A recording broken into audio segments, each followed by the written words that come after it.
شریعت میں جو بادشاہ ہو جس کے ہاتھ میں قوت نافذہ ہو اس کے اچھے اور برے کی بحث اسلام میں ہے ہی نہیں. سمجھ رہے ہو؟ اس کی اطاعت واجب ہے. تو صحابہ یزید کو اچھا سمجھیں برا سمجھیں، جنہوں نے بیعت کی ہے اس بیعت پہ کی ہے کہ پاور کس کے پاس ہے؟ یزید کے پاس. جو پاورفل ہوتا ہے اسلام میں حاکم اسی کو کہتے ہیں. اور بخاری مسلم کی واضح صحیح حدیثیں ہیں کہ جب ایک شخص حاکم بن جائے اس کے خلاف جو بھی کھڑا ہو قتل کر دو، کائن من کان، جو بھی ہو. اسلام میں اتحاد کی بڑی ویلیو ہے. یہ جو ہم دیکھتے ہیں نا کہ فلاں حاکم بہت نیک ہے فلاں بہت برا ہے، اس کا کرنا کیا ہے؟ نیک اور برے کا ہے تو ہے، چاہے اچھا ہو چاہے برا ہو.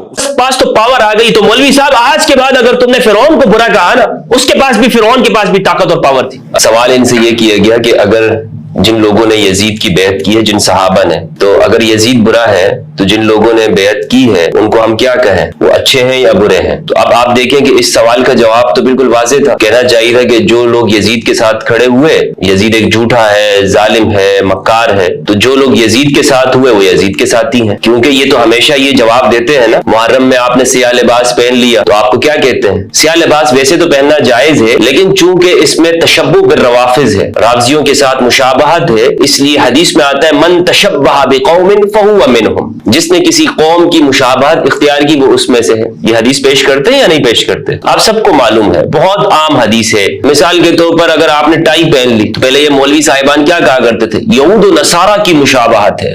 آپ نے ٹائی پہنی ہے کیونکہ یہود و نصارہ کا لباس ہے، اس لیے حدیث میں آتا ہے من تشبہ بقوم فہو منہم. جس نے ٹائی پہنی وہ ان ٹائیوں والوں میں سے ہے، وہ ان یہود و نصارہ والوں میں سے ہے. جس نے داڑھی منڈوائی وہ ان لوگوں میں سے، وغیرہ وغیرہ. یہ تو حدیث ہر جگہ پر یہ پیش کرتے ہیں. یہاں پر یہ مولوی صاحب حدیث کو کھا گئے. یہ اسی طرح کے جوابات دیتے ہیں شیعہ کے بارے میں، روافض روافض روافض. ان کی مشابہت اختیار نہیں کرنی، ان جیسا نہیں ہونا، ان دنوں میں یہ کام نہیں کر رہے. یہ اگرچہ جائز ہے لیکن آپ نے ان دنوں میں نہیں کرنے کیونکہ آپ ان جیسے ہو جائیں گے. قرآن مجید میں کیا کہا گیا؟ کونوا مع الصادقین، سچوں کے ساتھ ہو جاؤ. یزید سچا ہے؟ یزید ظالم ہے یا نہیں ہے؟ یزید ظالم ہے. تو جو ظالم کے ساتھ ہوگا وہ کس میں سے ہوگا؟ اور اگر آپ یہ کہتے ہیں کہ ہم اس میں یہ بحث چھوڑ دیں کہ یزید اچھا ہے یا برا، بس اس کے پاس طاقت آئی ہے، اختیار اقتدار اس کے پاس ہو گیا ہے، لہٰذا اب اس کی بیعت واجب ہے، جس طرح کہ یہ مولوی صاحب نے کہا ہے، یہ آگے کہیں گے. تو اب اس میں آپ یہ بحث چھوڑ دیں کیونکہ ڈنڈا اس کے پاس ہے. یہ ڈنڈے کے غلام ہیں یہ مولوی. انہوں نے حق اور سچ نہیں کہنا. آج بھی آپ ان کی تاریخ دیکھ لیں، آج بھی انہوں نے اپنے منہ کے اوپر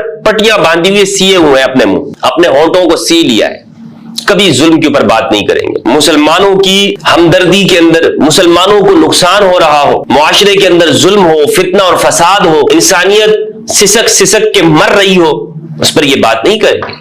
کیوں؟ اس لیے کہ جو ظالم طبقات ہیں وہ ناراض ہو جائیں گے. فلسطین کے اوپر مولوی صاحب خاموش ہیں، بالکل کوئی گفتگو نہیں کریں گے. ان سے تو وہ غیر مسلم اچھے ہیں کہ جو اپنی اپنی ریاستوں کے اندر حق کے لیے بات کر رہے ہیں. اسی لیے اسلام کو اس مذہبی طبقے نے ہمارے سامنے مذہب بنا کر پیش کیا، حالانکہ اسلام وہ انسانیت ہے. اسلام حق اور سچ کی بات ہے، ظلم کے خلاف ہے، عدل کے ساتھ ہے. اگر ہم حکمران کے اچھے اور برے ہونے کی بحث کو چھوڑ دیں تو قرآن مجید کے اندر فرعون اور نمرود کے واقعات کیوں درج ہیں؟ موسیٰ علیہ السلام کا قصہ کیوں بیان ہے؟ قرآن مجید میں حضرت موسیٰ علیہ السلام کی دعوت کیوں بیان کی گئی ہے؟ حضرت موسیٰ کی دعوت کیا تھی؟ کیا فرعون کو توحید سکھانے گئے تھے یا فرعون سے یہ مطالبہ کرنے گئے تھے کہ میری قوم جو بنی اسرائیل کو جس کو تو نے غلام بنا کے رکھا ہوا ہے، تو نے اس کو اپنا غلام بنایا ہوا ہے، اسے چھوڑ دے، آزاد کر دے. قرآن مجید کا مطالعہ تو کریں، سورۃ القصص پڑھیں، سورۃ الانبیاء پڑھیں. انبیاء کرام کی دعوت کیا تھی؟ تو قرآن مجید میں جو ظالم حکمرانوں کے واقعات بیان ہے، اصحاب الاخدود کا قصہ بیان ہے، سب بلا دیا جائے.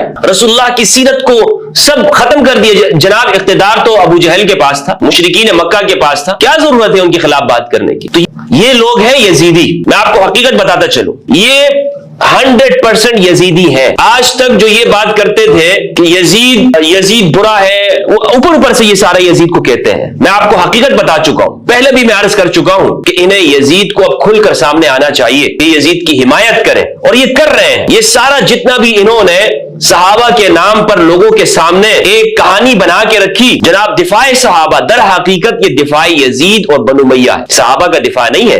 یہ شروع میں صرف خلفاء کے نام لیتے، حضرت ابوبکر رضی اللہ عنہ، عمر، عثمان رضی اللہ عنہما، لیکن حقیقت میں ان کا مقصد یزید کا دفاع کرنا ہوتا ہے، بنو امیہ کے ظالم حکمرانوں کا. آپ جائیں اور اپنے مولویوں سے سوال کریں کہ یہ جمعے کے دن تمہیں گمراہ کیوں کر رہے ہیں؟ یہ بیوٹی پارلر سے تیار ہو کر لپسٹکیں لگا کر تمہارے سامنے جب بیٹھ جاتے ہیں